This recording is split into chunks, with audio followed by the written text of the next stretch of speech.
Marwari media आप देख रहे हैं। आज है 7 मई 2026 गुरुवार का दिन, हिंदू तिथि ज्येष्ठ माह की पंचमी। नजर डालेंगे आज की बड़ी खबरों पर। शुरुआत कर देते हैं दुनिया की बहुत बड़ी खबर के साथ। दुनिया भर के लिए बहुत बड़ी खुशखबरी है। अमेरिका और ईरान युद्ध खत्म करने और परमाणु बातचीत का रास्ता तय करने के बेहद करीब पहुंच गए हैं। अमेरिकी वेबसाइट एक्सियोस की रिपोर्ट के मुताबिक ईरान अब कुछ ही घंटे के भीतर सीज फायर को लेकर अपनी सहमति दे सकता है। दोनों देशों के बीच 14 पॉइंट वाला समझौता तैयार है। हालांकि अभी यह फाइनल नहीं हुआ है, लेकिन बातचीत पहले से ज्यादा आगे बढ़ चुकी है। दुनिया भर के देशों के लिए अच्छी खबर यह है, हॉर्मुज स्ट्रेट भी अब जल्द खुल सकता है। अमेरिका ईरान के बीच जंग खत्म होने की उम्मीद से दुनिया भर में तेल की कीमतें लगातार गिर रही है। कल भी जंग रुकने की उम्मीद से कच्चे तेल की कीमतें 6% गिरी है। सबसे बड़ी बात तो यह है, जानकारों का कहना है अगर अमेरिका और ईरान के बीच समझौता हो जाता है तो दुनिया भर में खासकर भारत समेत कई देशों में गैस की किल्लत चल रही है, यह समस्या दूर हो जाएगी।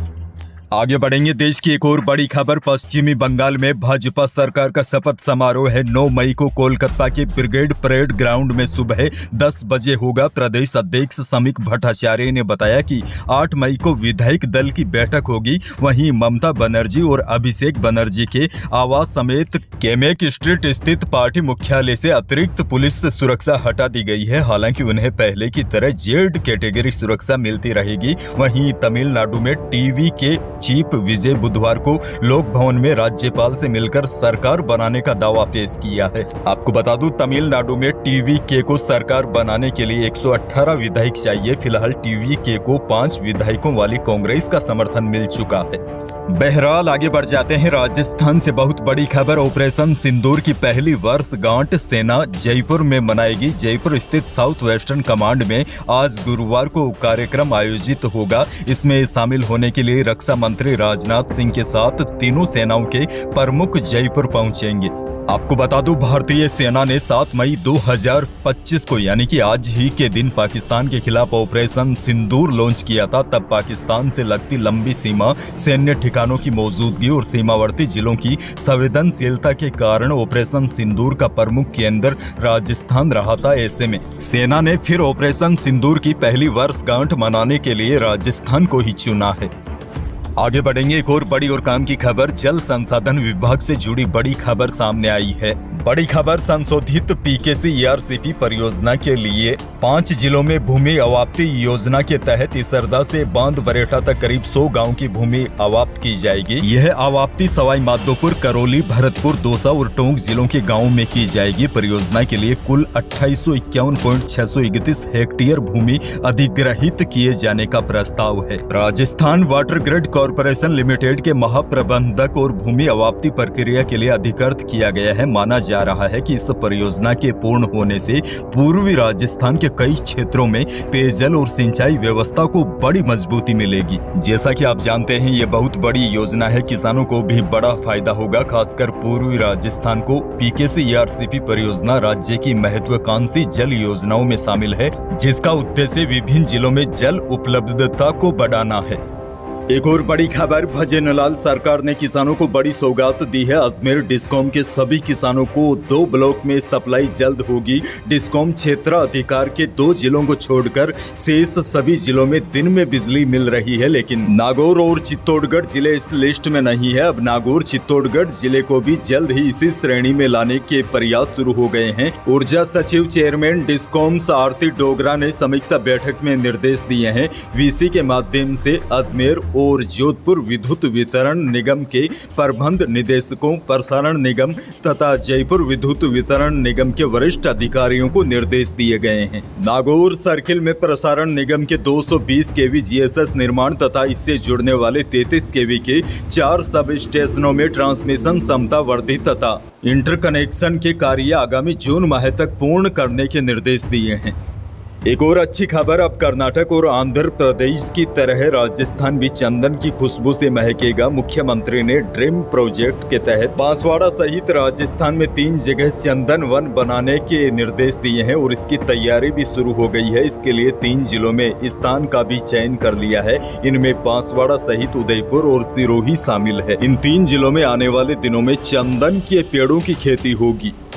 बाड़मेर से बड़ी खबर। शिव विधानसभा क्षेत्र में 4 महीने पहले लापता हुई 14 वर्षीय गंवारिया समाज की बालिका का सुराग न मिलने पर विधायक रविंद्र सिंह भाटी ने मोर्चा खोल दिया है। भाटी ने समर्थकों के साथ शिव थाने का घेराव करते हुए इसे प्रशासनिक विफलता बताया और चेतावनी दी है, यदि जल्द ही सुरक्षित बच्ची की बरामदगी नहीं हुई तो बड़ा आंदोलन होगा और यह आंदोलन उग्र होगा।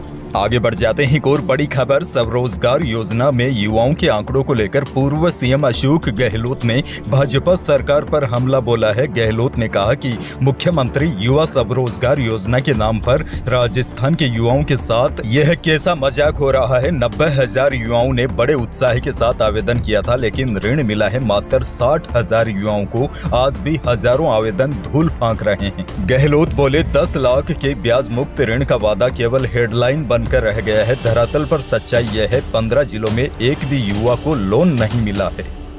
अगली बड़ी खबर की ओर बढ़ जाते हैं। शेखावाटी के कॉमेडियन बन्नू उर्फ बनवारी लाल गोस्वामी और पंकु उर्फ पंकज सोनी में विवाद हो गया है। मंगलवार रात पुलिस पंकु के घर पहुंची। पंकु ने पुलिस पर बिना नोटिस घर में घुसने, धमकाने और कैमरे हटाने का आरोप लगाया है। पूरा मामला प्रॉपर्टी से जुड़ा है। पंकज सोनी बुधवार को एसपी ऑफिस पहुंचे। उन्होंने एसपी प्रवीण नाइक नूनावत से मुलाकात की और पुलिस पर भी आरोप लगाए हैं।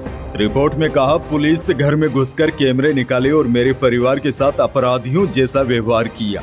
दरअसल 2 यूट्यूबर कॉमेडियन के बीच विवाद हो गया है। पंकज सोनी ने कहा कि वह और बन्नू 2019 से साथ में है, शेखावाटी कॉमेडी वीडियो बनाते हैं। दोनों ने मिलकर लक्ष्मणगढ़ के गड़ोदा गांव में जमीन खरीदी, मकान बनाया, जिसके बाद उन मकानों में दोनों के ही परिवार रहते थे। लेकिन 28 सितंबर 2025 से दोनों में घर को लेकर विवाद हो गया था। उसके बाद दोनों ने वीडियो बनाना भी एक साथ बंद कर दिया था।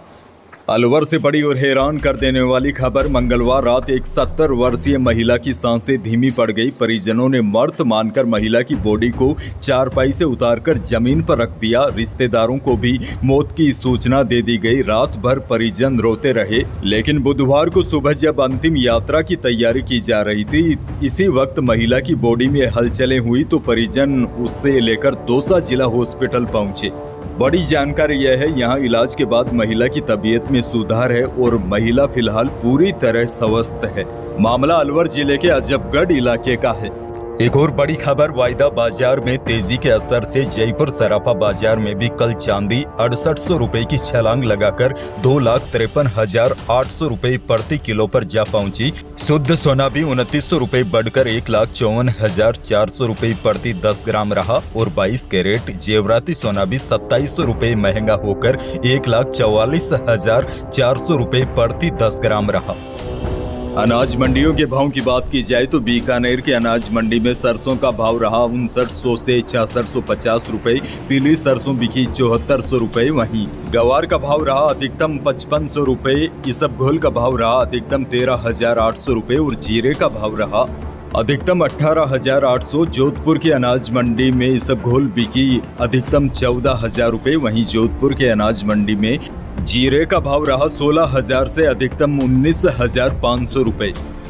मौसम को लेकर बड़ी खबर। राजस्थान में मई का पहला सप्ताह गर्मी से राहत भरा रहा। मौसम विज्ञान केंद्र जयपुर में 2 दिन 7 जिलों में आंधी बारिश का अलर्ट जारी किया है। वहीं अब मौसम विभाग ने कल 8 या परसों 9 मई से हीटवेव की भी चेतावनी दी है। मौसम विज्ञान केंद्र जयपुर के निदेशक राधेश्याम शर्मा ने बताया कि राज्य में 9 मई तक पूर्वी हिस्सों में वेस्टर्न डिस्टर्बेंस का असर रहेगा। इसके बाद यानी 9 मई तक आंधी बारिश की गतिविधियां देखी जा सकती है, लेकिन 9 मई से राज्य के पश्चिमी जिलों में गर्मी का असर तेज होगा और तापमान कुछ इलाकों में 45 डिग्री तक भी जा सकता है। अंत में एक और बड़ी जानकारी आपको दे दूं। उदयपुर में मुख्यमंत्री भजनलाल शर्मा ने कहा है कि जिन स्थानों पर लेपर्ड का आबादी क्षेत्र में मूवमेंट बढ़ रहा है, वहां दीवारों की ऊंचाई बढ़ाई जाए। उन्होंने कहा है कि उस क्षेत्र में जंगल या सेंचुरी में सबसे पहले तारबंदी कर दी जाए ताकि इंसानों को सुरक्षा मिल सके। दरअसल आपको बता दूं, पूर्वी राजस्थान के कई जिलों में अब जंगल से आबादी में लेपर्ड का लगातार मूवमेंट बढ़ रहा है। इससे लोगों में दहशत का माहौल है।